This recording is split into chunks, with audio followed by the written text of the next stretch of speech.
Kong हान को गर्व से दिखाया। मैं हाई स्कूल का ज्ञान पाठ्यक्रम ले रहा हूँ। क्या वे गांव वाले यह हल कर सकते हैं? क्या तुम इसे हल कर सकते हो? यह देखकर कांग हान ने अपनी नजरें किताब के अभ्यासों पर डाली। यह पहले साल की हाई स्कूल की जानकारी थी। कांग हान के लिए नया नहीं था, पर सुआ के लिए नहीं। पर वह चाहती थी तो कांग हान को मानना था। उसके होंठों पर एक रहस्यमय मुस्कान आई। मैं इसे हल कर देता हूँ, मुझे एक पेन दो। समय बीता और कमरा शांत हो गया। केवल कागज पर पेन की सरसराहट की आवाज थी। कुछ देर बाद सुआ के हाथ कांपने लगे। उसने पेंसिल पकड़ी और किताब को अविश्वास से देखा। कैसे? यह कैसे संभव है? कैसे हल किया? हे भगवान! इसके अलावा उसने उन्हें 10 मिनट में ही हल कर लिया, जबकि सुआ को बहुत समय लगा। कांग हान की अद्वितीय क्षमता ने उसका आत्मविश्वास तोड़ दिया। हाँ, शायद उसने गलत व्यक्ति को उकसाया था। अगर उसने बार पास किया तो ये गणित के सवाल क्या थे? कांग हान ने हाथ में पेंसिल घुमाई और छोटी लड़की के चेहरे पर चिढ़ और निराशा के भाव को अनायास ही देखा। वैसे आखिरकार सुआह तो बस एक बच्ची ही थी। इस बार उसने अपनी भावनाएं नहीं छुपाई। वह पहले की तरह ठंडी नहीं थी। अचानक कांग हान की नजर कमरे में घूमी। उसने एक चीज देखी जिसने उसके दिल को छू लिया। सुआ, क्या तुम भी वायलिन बजाती हो? उसे विषय बदलते सुनकर छोटी लड़की ने तुरंत मेज पर हाथ मारा और सिर हिलाया। हाँ, मैं काफी अच्छा बजाती हूँ। मुझे कम मत समझो। मैं बजाता हूँ। ध्यान से देखना। जैसे ही उसने कहा, उसने आत्मविश्वास से वायलिन निकाली। जैसे ही संगीत शुरू हुआ, कांग हान ने तुरंत पहचान लिया कि यह वही गाना था जो उनके शिक्षक हिचान ने बजाया था।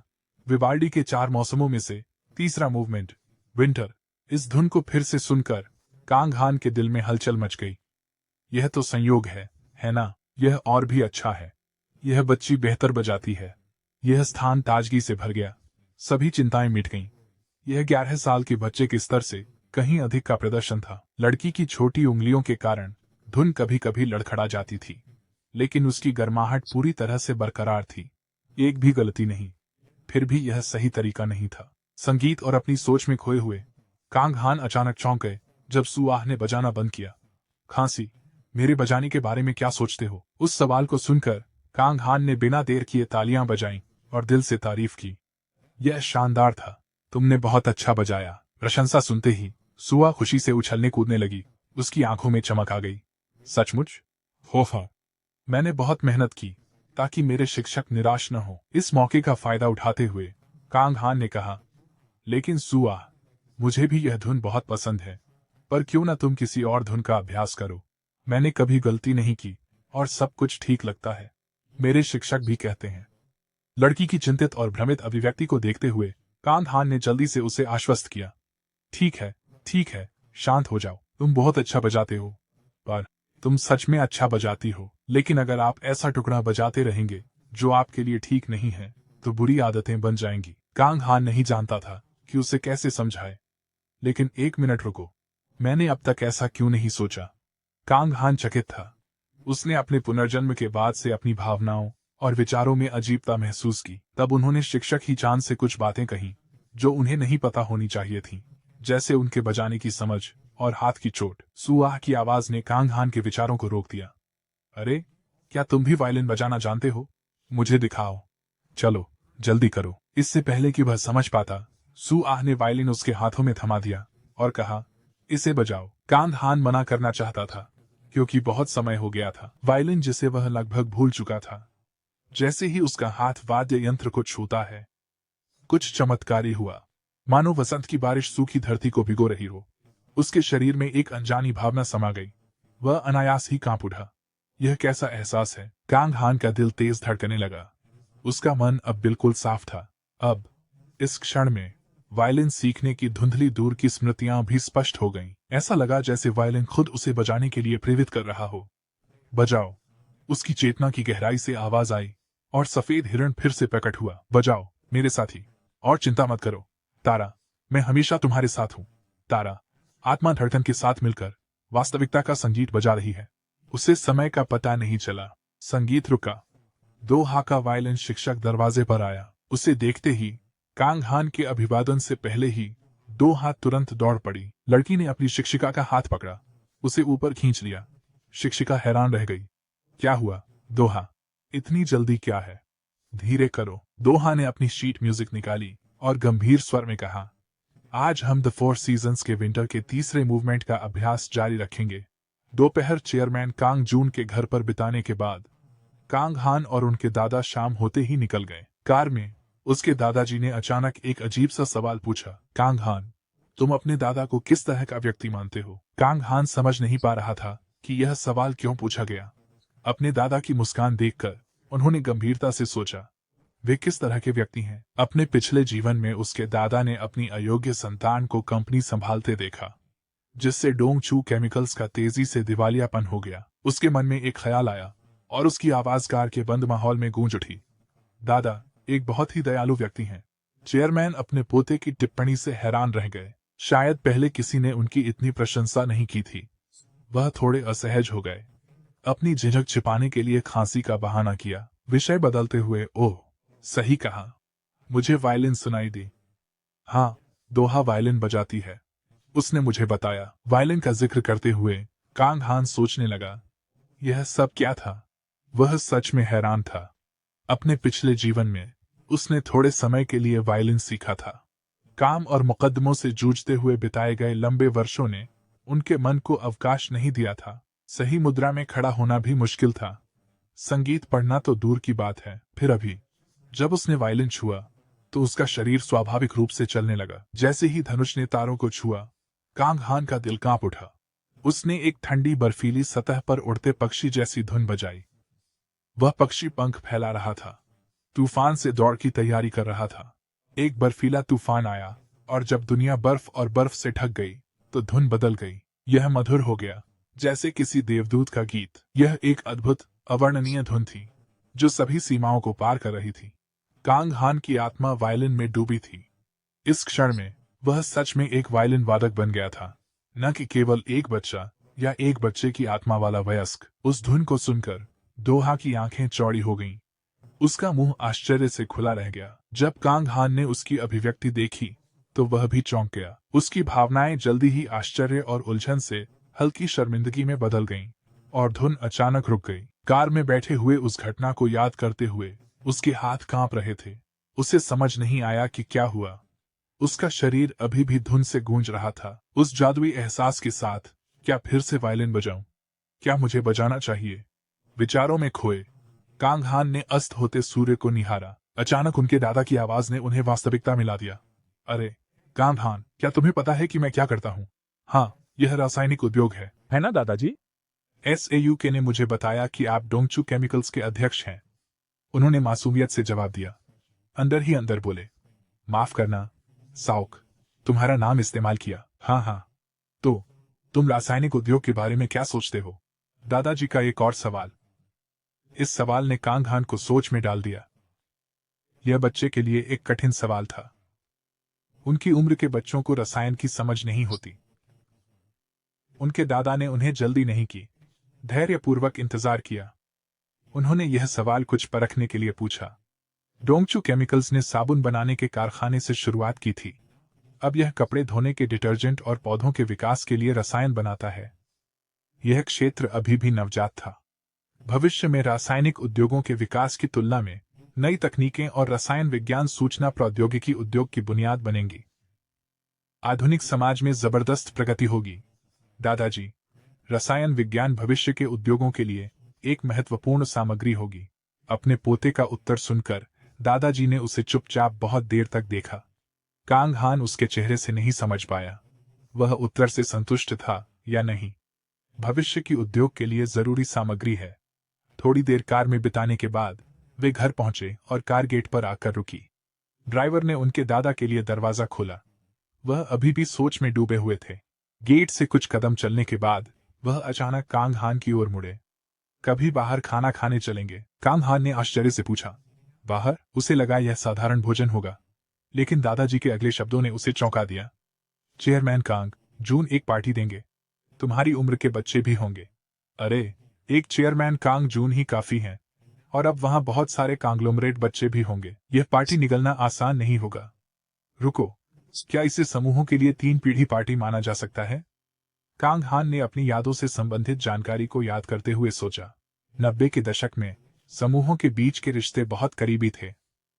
वे सब गरीबी से उठकर आए थे, और जब वे धन और शक्ति के शिखर पर पहुंचे, उन्होंने अपने हितों की रक्षा के लिए कई बंधन बनाए। हालांकि जब प्रबंधन धीरे धीरे दूसरी पीढ़ी को स्थानांतरित हुआ, ऐसी पार्टियां अनिवार्य हो गईं। वे दुखद भी थीं। बेशक कांग हान को इस बारे में पता था। उन्होंने चेमोन में लंबे समय तक काम किया था, लेकिन वह इतना ही जानता था। एक आम इंसान उस विशाल दुनिया को कैसे समझ सकता है। कांग हान अपनी आजीविका के लिए संघर्ष करता था। वह कभी कभी उच्च वर्ग को देखता था, यह उनकी दुनिया थी। आम लोग इसे नहीं समझ सकते थे। अनुचित बातों को छोड़कर 3 पीढ़ी पार्टी का महत्व यह था कि यह भविष्य के उत्तराधिकारी को परोक्ष रूप से प्रस्तुत करती थी। यह सोचकर कांग हान उलझन में पड़ गया। क्या हो सकता है क्या दादाजी? यह सोचकर उसकी मुट्ठियां अनजाने में कस गईं। अगर उनके दादा उन्हें उस पार्टी में बुलाते और उनकी अटकल सही होती, तो यह एक संकेत था। क्या दादा उन्हें डोंगचू ग्रुप का उत्तराधिकारी बना रहे थे? यह चौंकाने वाली खबर थी। वह शांत रहने के लिए संघर्ष कर रहा था, लेकिन वायलिन की छवि ने उसकी चिंता को शांत कर दिया। कांग हान ने गहरी सांस लेते हुए अपने दादा के साथ घर में प्रवेश किया, मानो कुछ भी असामान्य न हुआ हो। इस बीच चेयरमैन कांग जून के हवेली में अपने कमरे में दोहा ने अपने शिक्षक से दृढ़ता से कहा, मैं इतनी आसानी से हार नहीं मानूंगी। हे भगवान, दोहा, मैं बहुत थक गई हूं। कृपया बस एक बार और। लड़की की दृढ़ता ने उसके शिक्षक को रुला दिया। विवाल्डी के 4 सीजन्स का तीसरा मूवमेंट, विंटर। वह बच्ची अपनी काबिलियत साबित करना चाहती थी। इस टुकड़े को सीखना एक अवसर था। वह मेहनती है, लेकिन बहुत जिद्दी है। उसकी जिद वास्तव में मेरे लिए कठिन था।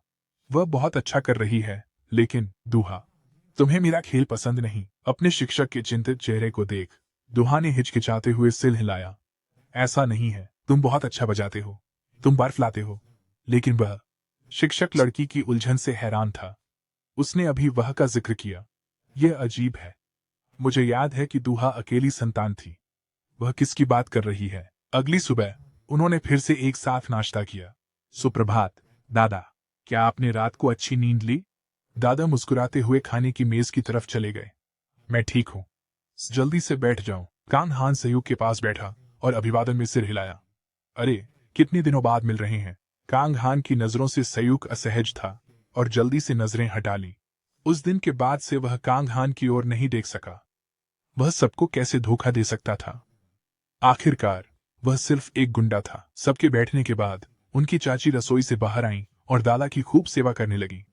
पापा, मैंने ये पसलियां बनाई हैं, इन्हें छकिए। उसे ध्यान से खाना बनाते देख कांग हान ने आंखें घुमानी। यह क्या हो रहा है? क्या यह वही इंसान है जिसने कभी बर्तन तक नहीं धोए? क्या किसी ने वश में कर लिया? लेकिन उनके दादा ध्यान नहीं दे रहे थे। उन्होंने पसलियों की प्लेट को एक तरफ कर दिया। बस इसे यहीं छोड़ दो। फिर उन्होंने नौकरानी की ओर मुड़कर पूछा, क्या सोया सॉस वाला केकड़ा अभी भी बचा है? यह सुनते ही उनकी चाची का चेहरा सफेद पड़ गया। उनकी मुस्कान गायब हो गई। ठीक है बच्चों, चलो खाना खाते हैं। बाकी सब लोग शायद अपने खाने का आनंद लें, लेकिन उनकी चाची का दिन अच्छा नहीं रहेगा। नाश्ता काफी शांत था। सिर्फ 4 लोग ही मेज पर बैठे थे, अड़िग और जिद्दी। कुछ निवाले खाने के बाद उसकी चाची फिर बोली, पिताजी, इस पार्टी के लिए क्या आप किसी को साथ ला रहे हैं? अपनी बेटी के इरादों को समझते हुए उनके दादा नाराजगी से भौहें चढ़ा लीं। तुम्हें यह क्यों जानना है? इस पार्टी में 3 पीढ़ियां हैं, है ना? लेकिन पिताजी, आपने कभी भी पोते पोतियों को साथ नहीं लाया। कांग हान चुपचाप नाश्ता कर रहा था। जब उसकी बुआ की बनावटी आवाज सुनाई दी, उसकी बातों से उस पार्टी का जिक्र हो रहा था जिसका उसके दादा ने पहले जिक्र किया था। इस बार बाकी पोते पोतियां अभी छोटे हैं, तो मैंने सोचा कि सायुक को साथ ले चलेंगे। जैसे ही उसने बोला, दादा का चेहरा काला हो गया। उन्होंने गुस्से को रोका और पूछा, तुम्हें पता है यह किस तरह की पार्टी है? है। मैं बच्चा नहीं हूं जो नहीं समझता। उसे मजाक करते देख उसके दादा ने मेज पर हाथ मारा और चिल्लाए, तुम्हें पता है, और फिर भी इस यूके को लाना चाहते हो? पापा, मेरा मतलब था कि यह एक अच्छा अवसर है और इसमें भाग न लेना बेकार होगा। उनकी चाची ने शांत करने की कोशिश की, लेकिन वह अडिग रहे। उसकी आवाज गूंज उठी, तो तुम चाहते हो कि मैं उसे ही चुनूं, है ना? एक लालची, अयोग्य मूर्ख जो कुछ भी करना नहीं जानता। हर बार की डांट पर सैयद और उसकी मां ने सिर झुका लिया। जवाब देने की हिम्मत नहीं जुटा पाए। उसी क्षण उनके दादा अचानक मुड़े और कांग हान की ओर घूरने लगे। दादा की नजरों में फंसकर कांग हान उलझन में था। उसे कुछ आभास हुआ, पर उसने बोलने की हिम्मत नहीं की। अपने पोते को देखते हुए उनके दादा को उनकी पहले की बातें याद आ गईं। इस बच्चे ने कहा कि रसायन विज्ञान भविष्य के उद्योगों में महत्वपूर्ण है। ये शब्द उसकी सबसे छोटी बेटी कांग हान की मां ने एक बार कहे थे। रासायनिक प्रौद्योगिकी भविष्य की सामग्री होगी। अब जब अतीत और वर्तमान एक साथ आ गए तो उनके दादा ने मन बना लिया। मैंने तय कर लिया है, कांग हान मेरे साथ पार्टी में जाएगा। जल्दी नाश्ता खत्म करने के बाद कांग हान अनिच्छा से कार में बैठ गया। वह नए कपड़े खरीदने जा रहा था। दादा ने उसे सूट पहनने को कहा। यह साधारण पार्टी नहीं थी, हालांकि उसने इसकी उम्मीद की थी। फिर भी अपने दादा के शब्द सुनकर वह शांत नहीं रह सका। क्या यह उनके शब्दों का छिपा हुआ अर्थ है? विचारों में खोए कांग हान ने बाहर देखा। उसे कुछ नजर आया। सड़क पर एक इमारत थी।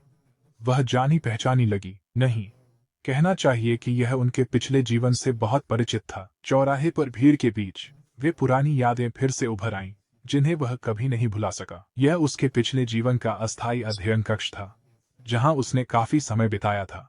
वह समय याद आता है। अपने पिछले जीवन में जब खाने के लिए पैसे नहीं होते थे, कांग हान अक्सर अपनी पढ़ाई को छोड़कर रोजमर्रा के काम किया करते थे। ओह, कितना यादगार समय था। यादों में डूबे हुए चौराहे पर लाल बत्ती पर रुकी कार फिर से चल पड़ी। वे कुछ ही दूर गए थे जब कार अचानक रुक गई, जिससे कांग हान आगे की ओर झुक गए। आप ठीक हैं? ड्राइवर किम ने चिंतित होकर जल्दी से देखा। कांग हान ने सिर हिलाया। हाँ, मैं ठीक हूँ। क्या हुआ? अचानक ब्रेक क्यों लगा? युवा मालिक, सामने वाली कार अचानक रुक गई। मुझे एक चक्कर लगाना होगा, इसमें थोड़ा समय लगेगा। ड्राइवर किम के इशारे पर कांग हान ने आगे एक टैक्सी देखी और कोई बात कर रहा था। क्या वह विदेशी है? ऐसा लगता है। टैक्सी ड्राइवर विदेशी की बात नहीं समझ रहा। वह अंग्रेजी में बोल रहा है। कांग हान ने खिड़की से बाहर गर्दन निकालकर विदेशी की बात सुनी। अचानक उदारता का अनुभव हुआ। कांग हान ने कार का दरवाजा खोला और बाहर निकला।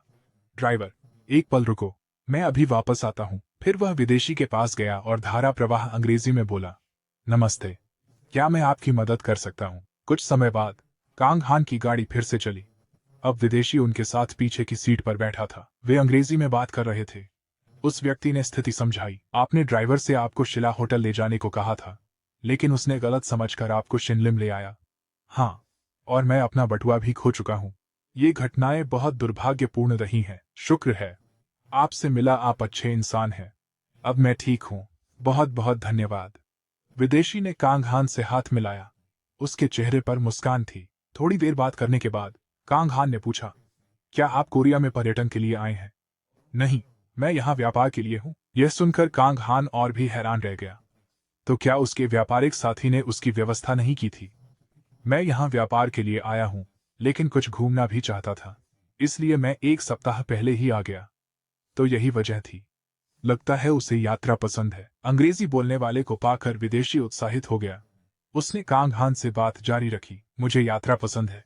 इससे मैं नई चीजें खोजता हूँ, नए दोस्त भी बनाता हूँ, और कुछ मुलाकातें विशेष संबंधों में बदल जाती हैं, जैसे कि आज आपसे मिलना एक ऐसा ही क्षण है। मैं सच में बहुत खुश हूँ। क्या यह भगवान की योजना है? विदेशी के अत्यधिक उत्साह के सामने कांग हान असहाय थे। ड्राइवर किम ने उसकी सभी गतिविधियों का ध्यान रखा। वे हंसी खुशी में बातें कर रहे थे कि तभी कार उस शिला होटल पहुंच गई जहां विदेशी को जाना था। कार से बाहर निकलते हुए विदेशी ने कहा, समय कितनी जल्दी बीत जाता है ना? धन्यवाद। सुरक्षित लाने के लिए धन्यवाद। कांग हान मुस्कुराया और सिर हिलाया। यह कुछ भी नहीं है, मैं तो बस कार में ही था। सच में मेहनत ड्राइवर ने की है। फिर उस विदेशी ने कांग हान से संपर्क जानकारी मांगी। उसने अपना व्यवसाय कार्ड दिया। चलो, संपर्क में रहें। मेरा नाम गार्डनर है। उन्होंने कांग हान से हाथ मिलाया। युवा व्यक्ति, अगर आपको मुझसे कुछ चाहिए हो तो इस होटल में मुझे ढूंढ लेना। कांग हान ने खुशी से हाथ मिलाया और सिर हिलाया। धन्यवाद सर, आपकी यात्रा सुखद हो। कांग हान को घर छोड़ने के बाद ड्राइवर किम तुरंत अध्ययन कक्ष में गए। ढलते सूरज के नीचे दादा कांग हुन ने ड्राइवर से पूछा, तुमने कहा था कि मेरा पोता अंग्रेजी बोलता है, और मुझे नहीं लगता कि यह प्राथमिक स्तर का है। उसने बहुत ही सहजता से बात की, जिससे मैं चकित रह गया। पोते की जानकारी ने अध्यक्ष को सोच में डाल दिया। कुछ देर सोचने के बाद उन्होंने ड्राइवर किम को जाने की अनुमति दी। तुम जा सकते हो। दादा ने अपनी पूरी जिंदगी डोंगचू केमिकल्स को इस मुकाम तक पहुंचाने में लगा दी थी। यह उनके जीवन का गर्व और खुशी थी। उनके बड़े बेटे को इसे विरासत में मिलना स्वाभाविक था। लेकिन हानजिया के जन्म के बाद उनकी सोच बदलने लगी। हानजिया उनकी सबसे छोटी बेटी और कांग हुन की मां थी। वह न केवल बुद्धिमान और मेहनती थी, बल्कि बहुत चतुर भी थी। इससे उनके अपने सबसे बड़े बेटे को विरासत सौंपने के विश्वास में कमी आई। सामाजिक पूर्वाग्रह। लेकिन उन्होंने संकोच किया। वह सोचते थे क्या हानजिया को चुनकर पछताएंगे। कांग हुन ने कहा, वह चाहता है कि उसके माता पिता खुश रहें। लड़के को बहुत पैसा कमाने की जरूरत नहीं थी। वह खुश रहना चाहता था। धन हमेशा खुशी नहीं लाता। और साथ ही रसायन को भविष्य की सामग्री मानने का उनका बयान भी। कांग हुन एक अद्भुत बच्चा है। हानजिया, वह एक अद्भुत माँ बन गई है। मुझे तुम्हारी याद आ रही है। हानजिया, कई दिन बीत गए। कांग हुन, क्या तुम्हें याद है कि आज हम साथ में डिनर कर रहे हैं? कांग हुन सोफे पर बैठे हुए सिर हिलाते हुए बोले, मुझे याद है दादा। आज प्रमुख समूहों की 3 पीढ़ियों की पार्टी का दिन था। यह पार्टी उतनी साधारण नहीं थी। यहाँ अगले उत्तराधिकारी का परिचय हुआ, जंगली जानवरों का जमावड़ा, और अविश्वसनीय रूप से कांग हुन उस मंडली में जा रहा था। उन्होंने पहले इसे चाहा था, लेकिन हासिल नहीं कर सके।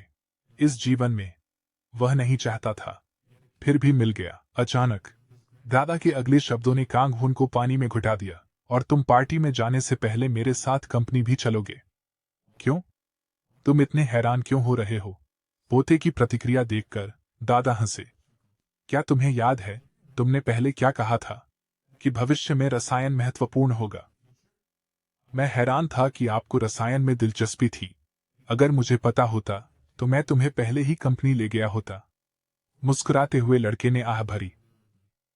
उसे अभी भी याद है। उसे वह उत्तर पसंद आया, जैसा कि उनके दादा ने कहा था। पार्टी से पहले वे डोंगचू केमिकल्स गए। कार की खिड़की से उनके दादा ने विशाल, प्रभावशाली मशीनरी और उपकरणों की ओर इशारा करते हुए अपने पोते से कहा, क्या सोचते हो? आपको कैसा लगा? दादा, ये सच में बहुत बड़ा है और बहुत अच्छा लग रहा है। क्या सच में? हाँ, मुझे खुशी है कि तुम यहाँ आए। यह झूठ नहीं था। डोंगचू का कारखाना अन्य कंपनियों से बड़ा था। वह बहुत बड़ा और शानदार था। वैसे कांग हुन ने इस फैक्ट्री को पहचाना। यह वही कारखाना था जहां उनके दादा भविष्य की योजनाओं पर इलेक्ट्रॉनिक पार्ट्स और सामग्री बनवा रहे थे। भविष्य की तैयारी के लिए यह सही विकल्प था। लेकिन दादा के निधन के तुरंत बाद कांग हुन ने सुना कि सब कुछ उनके चाचा ने बेच दिया था। सोच में डूबा लड़का अपने दादा के पीछे पीछे कार से उतरा, जहां अधिकारी और कर्मचारी पहले से ही इंतजार कर रहे थे। स्वागत है चेयरमैन। भीड़ से गुजरते हुए कांग हुन ने अपने चाचा को देखा। उस नजर का मतलब क्या है? यह पागलपन है। वह कांग हुन को देख रहा था और एक बच्चे से चिंतित था। यह हास्यास्पद था। कंपनी के अंदर उनके दादा ने बेटे को बेटे नहीं कहा, बल्कि जोर से पुकारा, कार्यकारी निदेशक वू, रसायन उद्योग का भविष्य क्या होगा आपके विचार से? अचानक पूछे गए इस सवाल से चाचा हड़बड़ा गए। उन्होंने जल्दी से कहा, मुझे लगता है कि हमें उच्च मूल्य उद्योगों पर ध्यान केंद्रित करना चाहिए। इसके अलावा हम कुछ नई फैक्ट्रियां बना सकते हैं। यह भी एक अच्छा विकल्प है। जब वह बोलना समाप्त कर चुका तो उसके दादा ने कहा, तो तुम्हारे हिसाब से हमें क्या करना चाहिए? रासायनिक उद्योग। पिताजी, हमें और प्रतिभाशाली लोगों की भर्ती करनी चाहिए। जैसे ही उसने बात पूरी की, दादा की भौहें निराशा में सिकुड़ गईं। तंगन, जो उनके पास खड़ा था, को यह उत्तर बेतुका लगा। प्रतिभाशाली लोगों की भर्ती? क्या यह कार्यकारी निदेशक का उत्तर है? अन्य पारंपरिक उद्योगों के विपरीत, जो कभी भी नए उत्पाद लॉन्च कर सकते थे, रसायन विज्ञान भविष्य के उद्योगों का मौलिक आधार था। संक्षेप में, रासायनिक उद्योग में प्रतिभा को निखारना प्राथमिकता थी। लेकिन चाचा के शब्दों से वह जान गया कि उन्हें कुछ भी नहीं पता। इससे उनके दादा नाराज हो गए। उनकी आवाज ठंडी हो गई। क्या यही तुम्हारा जवाब है? कितना निराशाजनक। आओ कंगन, हमें चलना चाहिए। वह अपने चाचा के पास से गुजरा। चाचा क्रोध में दांत पीस रहे थे। उसकी निराश मुद्रा देख कांगहन ने मन ही मन मुस्कुराया। यह अंत उसी के लायक था। हालांकि उसका ध्यान एक प्रबंधक ने खींचा। वह चाचा के बगल में खड़ा था। उसकी तेज नजरें और सफेद बाल थे, वह परिचित लग रहा था, पर कांगहान पहचान नहीं सका। डोंगचू केमिकल्स का परिसर काफी विशाल था, पेड़ों से सजी पगडंडियों के साथ, और दादा और पोता टहलते हुए बातचीत कर रहे थे। कांगहान, तुम्हारे हिसाब से प्रबंधन क्या है? दादाजी का सवाल सुनकर और उनकी उदास पीठ देखकर उसने सोचा कि वह चाचा की अविश्वसनीयता से चिंतित थे। ज्यादा सोचे बिना उसने कहा, सभी को अच्छा खाना मिले, वे स्वस्थ रहें और अच्छा जीवन व्यतीत करें। क्या यह प्रबंधक का काम नहीं? कहावत है कि अधिक होना बेहतर है। मुझे लगता है यह इस स्थिति पर लागू होता है। अपने पोते के जवाब को चुपचाप सुनते हुए दादाजी ने थोड़ी देर बाद मुड़कर उसके कोमल बालों को सहलाया। काश कांगहान थोड़ा जल्दी बड़ा हो जाए। तुम हमेशा इतनी अच्छी बातें कैसे कह लेते हो? दादा की तारीफ सुनकर वह समझ नहीं पाया कि कैसे प्रतिक्रिया दे। अब उसके जीवन में पहले जैसी धन और शक्ति की महत्वाकांक्षाएं नहीं थीं। क्या वह भविष्य बदल सकता है? क्या वह दादा की मदद कर सकता है? फिर भी एक बात थी जिसे वह हमेशा बदलना चाहता था। इस विचार के साथ वह दादा के साथ कार्यालय गया। यह कमरा देखकर वह चौंका। यह सच में अद्भुत था। कमरे में घूमते हुए कंगन एक मेज के पास रुका। उस पर फ्रेम की गई तस्वीरें थीं। उनमें से एक फोटो ने पहली नजर में उसका ध्यान खींचा। वह फोटो एक लड़की की थी जो वायलिन के साथ खिलखिला रही थी। यह उसकी माँ की तस्वीर थी। उसके दादाजी उसे बहुत याद करते थे। अपनी माँ की मुस्कान देखकर कांगहान भी हल्के से मुस्कुरा उठा। उसी समय उनके दादाजी ने उन्हें पुकारा और इस पर वह तुरंत मुड़ गए। पोते, क्या तुमने कभी विनाइल रिकॉर्ड देखा है? उन्होंने पास में रखे विशेष विनाइल रिकॉर्ड प्लेयर की ओर इशारा करते हुए पूछा। यह देखकर कंगन मुस्कुराया और अपने दादा के पास दौड़ा। नहीं सर, यह पहली बार है जब मैंने इसे देखा है। क्या आप एक गाना बजा सकते हैं? उनके दादा ने धीरे से दराज से एक पुराना विनाइल रिकॉर्ड निकाला। बिल्कुल, एक पल रुको। यह वह गाना है जो मैं सुनता था। पुराने कवर वाली वह विनाइल रिकॉर्ड बिना किसी खरोंच के संरक्षित रिकॉर्ड प्लेयर पर रखी गई। संगीत की धुन बजने लगी और पहले ही सुर से कांगहान ने इसे तुरंत पहचान लिया। यह बीथोवन की सोनाटा मूवमेंट 1 स्प्रिंग थी। उस पल में उसे लगा जैसे वह एक सुंदर जंगल में खो गया हो। हल्की हवा उसके बालों को सहला रही थी। वह मधुर धुनें उसके कानों में गूंज रही थीं। उसे सुकून मिल रहा था। वायलिन की धुन और तारों की चमकती ध्वनि, बहुत ही भावुक टुकड़ा। कांगहन को पंखुड़ियां गिरती दिखीं। मधुर वसंत की हवा। हालांकि यह प्रदर्शन पेशेवर नहीं था। तेज लड़के ने एक सूक्ष्म अंतर देखा। हर बार वायलिन की धुन ताल से भटक जाती तो पियानो उसे पूरा करता। यह तब होता है जब वायलिन वादक और पियानो संगतकार में कौशल का बड़ा अंतर हो। कुल मिलाकर कौशल अभी भी बहुत अच्छा था। दोनों का अच्छा तालमेल था। आम लोग इसे नहीं समझ पाते, लेकिन कांगहान समझ गया। रिकॉर्ड जो दादा ने निकाला था उसमें कलाकार का नाम या गाने का शीर्षक नहीं था। कवर पुराना और फटा हुआ था। ऐसा लगा जैसे वह रिकॉर्ड कई सालों से सुन रहा हो। शायद यह टुकड़ा बजाने वाला व्यक्ति कोई और नहीं था। रिकॉर्ड बंद होने और धुन रुकने तक इंतजार करने के बाद कांगहान ने एक पल के लिए झिझकते हुए कहा, दादाजी, क्या यह वही गाना है? क्या यह वही है? पोते के अप्रत्याशित प्रश्न का सामना करते हुए दोनों ने एक दूसरे को लंबे समय तक देखा। फिर दादा ने पूछा, कैसे तुम्हें पता चला? मैंने मेज पर माँ की तस्वीर देखी, सर। यह सुनकर उनके दादा सोच में पड़ गए।